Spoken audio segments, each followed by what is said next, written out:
ესე იგი, ამ ფოტო, ვიდეო მასალებით გაჯერებულ სამყაროში, საიდანაც უხვად გვიზიარებენ რჩევებს, სხვადასხვა მიმართულების, ხრიკებს თუ სხვადასხვა, ძალიან რთულია, ასე ვთქვათ, არ დანერგო რაღაცეები, ან არ მოსინჯო, პირველი მოსინჯვა. მით უფრო რომ ისეთი გურუები გიზიარებენ იქიდან, რომ ნამდვილად დამაჯერებლობა ახლავს ამ ყველაფერს და ამითი შეიძლება დაზიანდე კიდევაც ერთგვარად, დაგეხარჯოს დროც, დაგეხარჯოს ნერვებიც და არაფერი შედეგი არ მოიწევს. აბსოლუტურად თანხაც. ამიტომ ახლა ჩვენ სრულიად უფასოდ უმტკივნეულოდ მოგცემთ სხვადასხვა რჩევებს და ხრიკებთან დაკავშირებულ ინფორმაციას, როგორ შეიძლება გავუმკლავდეთ ამა თუ იმ პრობლემას. მარტივად, სახლში. აბა დავიწყოთ. მეორე წარბები გაქვს დასავარცხნი. ხო არ დამივარცხნი. მოგეხსენებათ, რომ არსებობს ერთგვარი წარბის ფიქსატორები, სპეციალური საშუალებები, რომლებიც გამოიყენება წარბის დასავარცხნად. მეორე მხრივ წარბის დავარცხნა არ არის ნამდვილად ცუდი რამ, იმიტომ რომ სულ სხვანაირად ხსნის თვალს, სახეს და რაღაც უფრო გაშლილს და გასხივოსნებულს გვაჩვენებს. ამიტომ თუ კი არ გვაქვს ასეთი ფიქსატორი, ხომ გვაქვს ჯაგრისი? ოღონდ რა თქმა უნდა, არა ის ჯაგრისი, რომელსაც ვიყენებთ ხოლმე პირის ღრუს გამოსახეხად. უბრალოდ ცალკე ჯაგრისი წარბებისთვის. ეხლა ცალ წარბს გივარცხნი, ლევან. არ გინდა შენ უაპრიხავ? საერთოდ უკეთესია, რომ ჯერ დავარცხოთ ქვედა მიმართულებით და შემდეგ აუვარცხოთ ზემოთ ადამიანს. უბრალოდ თვითონ საკუთარ თავს. ისე სასიამოვნო პროცედურა ყოფილა. არის ხო არის უხეში ეს? არა. წარმუხვი ყოფილხარ, ლევან, შენ? აქ შუბზე ნაოჭები გაგიჩნდება, არაფრიხო ესე. აი, ლევან. მათ ჩვენ ეხა თუ არის სხვა. დამენახე. კი, არის. აქეთ გაგნახე აბურჯგნილი. სულ სხვა არის ავარცხნილი წარბი. ტყუილა კი არ ვივარცხეთ ქალები, კაცებმაც უნდა დაივარცხოთ. ნახე, გადაკალმული ხარ. ტკბილი ჯაგრისი დამაქო. არა, მე მაგ ახლა ფიქსატორი, მაგრამ შენ ხო არის ფიქსატორი ალბათ არ გაისწორებ, ამიტომ შენთვის ეს მაქვს. ფიქსატორები საკმაოდ არაბიუჯეტურია და თან უნდა გაგიმართოს, იმიტომ რომ ზოგი ტოვებს თეთრ ლაქას, ზოგი ისე ახლობს წარბს, რომ უბრალოდ ვეღარ შეეხები და დაბანაც რთული ხდება. ამიტომ ეს არის ჯანმრთელობისთვისაც კარგი დაზღვევა და წარბიც გაქვს ისევ ის წარბი უბრალოდ დავარცხნილი. უნებელი, მარტივი. შენ რა სიტყვი, შენ გაქვს რამე ხრიკი? რა თქმა უნდა, ჩემოთიკა, მოგიტანე ერთი ხრიკი. მაშინ კიდევ ერთ რჩევას მე მივცემ, რაღაც ჯაგრისისგან არც თუ ისე შორს წავალ. ეს გახლავთ ფუნჯები მაკიაჟისთვის განკუთვნილი, რომელიც ისვრება და დასრულებულ ფუნჯში ბუდობს არაერთი ბაქტერია, რომელიც შემდეგ ჩვენი სახისთვის აღმოჩნდება საფრთხე. მაგალითად, შეიძლება აკნე გამოიწვიოს და არაერთი. რა თქმა უნდა, ჩვენს ფუნჯებს ჭირდებათ კარგი დაბანა და გარეცხვა, სისტემატიურად, რეგულარულად და ამისთვის ბევრი რაღაცის გამოყენება შეიძლება. მაგალითად, თუნდაც საპნის, თუმცა საპონი აუხეშებს და აფუჭებს ფუნჯს. ასევე, რა თქმა უნდა, არსებობს და იზრუნა ინდუსტრია იმაზე, რომ არსებობდეს ხსნარები, რომელიც ასუფთავებს ფუნჯებს. ეს ხსნარები შეიძლება იყოს ისეთი სწრაფიც იქვე დაასველო, მაგრამ ესეც არ არის პატარა თანხებთან დაკავშირებული, ამიტომ ერთი არაჩვეულებრივი რჩევა შემიძლია მოგცეთ და ახლა მოდით ერთად გავსინჯოთ. შეიძლება ეს ფუნჯები გაირეცხოს არც შამპუნით, არც საპნით, არც ხსნარით, არამედ თმის, ან კონდიციონერით, ან ბალზამით. რას ამბობ? წარმოგიდგენიათ, რომ ჯერსეთი შეინარჩუნებს ამ სიფუმფულეს და თანაც ძალიან კარგად ასუფთავებსო, ასე ამბობენ. ეხლა მოდი გადავამოწმოთ. აი დავიტანე ეს ბალზამი ხელის გულზე, ამოვუსვალ ამ ფუნჯს კარგად, დავფარავ მთელ მის პერიმეტრს და ყველა ესე ვთქვათ ნაწილს და მე ხელის გულზე ესე კარგად გემრიელად გადავინაწილებ, უბრალოდ გადაუნაწილებ თვითონ ამ ფუნჯს. ეხლა ხო იმას ვქენით ეს. ეხლა ჩათვალე რომ ვითომ დაი ძალიან კარგად ვაკეთებ ამ ყველაფერს. ჩათვალე კი რომ ძალიან კარგად ვაკეთებ.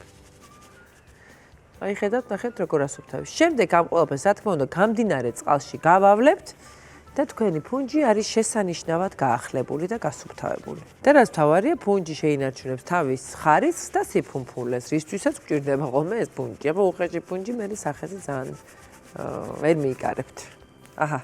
აი თიკა მინდა გითხრა რომ გამახსენდა თბის კონდიციონერს, მე ვხმარობ საპარკაპს და შემთხვევაში, როდესაც დამავიწყდება თქვა, ან მივდივარ სადმე და არა მაქვს საპარკაპი, ხმარობ თმის კონდენსერული ჩვეულებრივად გასაპარსად. კარგად პარსა? ძალიან კარგად. დასრიალებს ძისა ეს საპარსი. დასრიალებს. ამით შეიძლება ულვაში, წვერით, თავისუფლად გაიპარსო. და ვინც იპარსავს და სხვა საშუალებებს არ მიმართავს, ქალბატონებსაც გამოადგებათ ფეხის თუ სხვა ზონების მოსაწესრიგებლად. დასაკოლექტირებლად. შვენიერი. აქვე შემიძლია ვთქვა ისევ კონდიციონერზე, თუ ელვა შესაკრავი გაგეჭედათ, მის ასამოძრავებლად გამოიყენეთ ან ვაზელინი, ან მის კონდენსერს. ნახე რა კარგად მიდის. ხო, მაგრამ დამისვა რა ეხა ეს ზედა და როგორ? ეს ადვილად გაიწმინდება. ნახე რა კარგად დადის. ხო? მეც მინდა ვსინჯო, იქ კარგად დადის, სადაც წავუსვი? კი. და დანარჩენ ადგილას არა? კი. უი, მართალი. გასაგებია. შვენიერია, ყოჩაღლევან. ეხლა მე შენ ერთი ურთულესი საქმისგან გაგათავისუფლებ. მიდი აბა. არ ვიცი შენ გონია თუ რა გამოცდილებაში ეგეთი რამ რომ, როდესაც სამოგზაუროდ მიდიხარ, ან რა ვიცი, მიგაქ სამკაული, ხო? და შეიძლება იყოს რამდენიმე ჯაჭვი, რამდენიმე ეს ყელსაბამი, ერთად თუ ჩაყრი, ან შენახვის დროსაც შეიძლება ასე მოგხდეს, ერთად თუ ჩაყრი, ამ ყველაფერს ისე გადაებმება ერთმანეთს, რომ მე არ ვიცი, შეიძლება მოგიწიოს ოქრო მჭედელთან თუ იუველირთან მიტანა, რომ გამოაცალკეოს, ან შეიძლება მოგიწიოს თვეობით ნემსით ამ ყველაფრის გამოცალკევება. კი ბატონო, გეთახმები. აბა მასწავლე. ხო და ესენი რო არ აირიოს და ისე წავიღოთ სამოგზაუროდ, ამისთვის შეგვიძლია ერთი ძალიან მარტივი ხრიკი გამოვიყენოთ. მე მინახავს საწრუპიანი ვერსიაც. საწრუპებში ამას გაუყრიან და ეს სათითაოდ ჩადებენ, მაგრამ თუ საწრუპი არ გაქვთ და არ იყენებთ, ყურის ჭხირს ხო იყენებთ, ხო და? აგერ ბატონო. ყურის ჭხირს უნდა გადავახვიოთ სათითაოდ, ჩვენი თითო ჯაჭვი. ეს იქნება ბრასლეტი თუ სხვა და ესე შევინახოთ. გამორიცხულია ეს უკვე აირიოს რამეში. 1 2 3 ცალი. მორჩა, აჰა. შვენიერი, კარგია? ძალიან კარგი. ახლა მე უკეთეს ახალს გასწავლი. აბა მითხარი. შენია თეთრხალაძე მესხება ყავა, ჩაი. იცი როგორ არ მიყვარს. და ძალიან არ მიყვარს ხოლმე და მარტივ ხრიქს მივაგენი, ავიღებ კბილის პასტას, აუცილებლად უნდა იყოს თეთრი და არ უნდა იყოს მინარევები. ზოლიანები და ზოგი მარწვის გემოთირება და უნდა იყოს ჩვეულებრივი თეთრი. თეთრი კბილის პასტა. გადაუსმევ. ანუ ქსოვილზლიდან ამოყავს? სამსახურში რაღაცა ან ძალიან ცუდ ტუჩას ან ჩაის ნადები რო იმშე ჩავასხამ აი ეს კარგად. არა ლევან ასაკის. მე ვიცოდი სოდა. რო სოდა შორე. ამაში სოდა შედის და აი ხელთათმა ჩავი კარგად გავხეხა. ხო, თქვენს გექნებოდათ ალბათ ზოგიერთი ფაიფური მართლაც იკეთებს ესეთ ნადებს. აი სადაც ყავა ან ჩაი ჩერდება, ზუსტად იმ კანტაზე, ასე ვთქვათ, ესეთი რგოლია ხოლმე, აუსიამოვნო და ვერც სხვას მე ვერ მიართმევა ასეთი ჭიქით უკვე ვერანაირ სასმელს და შენ თვითონაც არ მოგწევს მის სიყურება და აი ამ ნადებს თურმე ძალიან კარგად აშორებს, როგორც ლევანმა გითხრა. როგორც სოდა, ასევე კბილის პასტაც. ნამდვილად. გააკრიალეთ თქვენი ჭურჭელი. მართლა ძალიან პრაქტიკული რჩება ლევან. ესე რითი აი ეს შენი ჯაგრის რო გამოვიყანო შეიძლება, აი ნახეთ აქ ნადები. რა საყვარლობა გაიწმინდა, აბა ნახე. აი ხა მოვწმინდავ ზედმეტ. აბა ნახეთ. კანტი იყო, კანტი დარჩა სადაც არ შევხები ვარ. ხო, კაი ხრიკი გასწავლე. ყოჩაღლევან. კიდევ ერთი ხრიკი ქალბატონებს განსაკუთრებულად გამოადგებათ.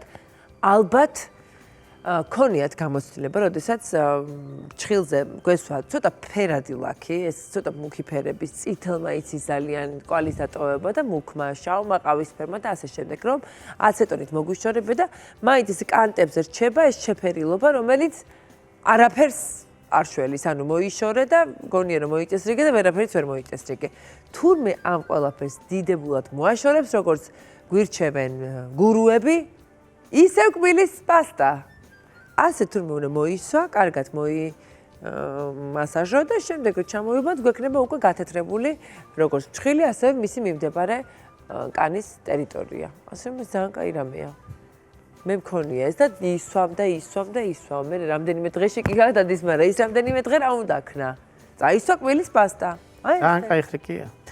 მშვენივრად აი ამ ხრიკებით, გემშვიდობებით, ფუნჯები დავრეცხეთ, ეს სამკაულები წავიღეთ. კი, დავაბინავეთ უფრო უსაფრთხოდ, ელვა შესაკრავი შევაკეთეთ, ჭურჭელი გავაკრიალეთ და ლევანის წარმების დავარცხეთ. მეტი კარგი ამბით რომ რით შეიძლება დავასრულოთ ჩვენი დღევანდელი გადაცემა. მადლობა რომ ჩვენთან ერთად იყავით. აი ესე გამოურევთ ხოლმე ესეთ სასარგებლო ხრიკებს იმ ძალიან მნიშვნელოვან და სიღრმისეულ სამედიცინო ინფორმაციასთან ერთად, რომელსაც ყოველ შაბათ-კვირას ისმენთ ხოლმე ჩვენი გადაცემის ფარგლებში და დღეს გემშვიდობებით, ხვალ კი ისევ შევხვდებით ერთმანეთს. ნახვამდის.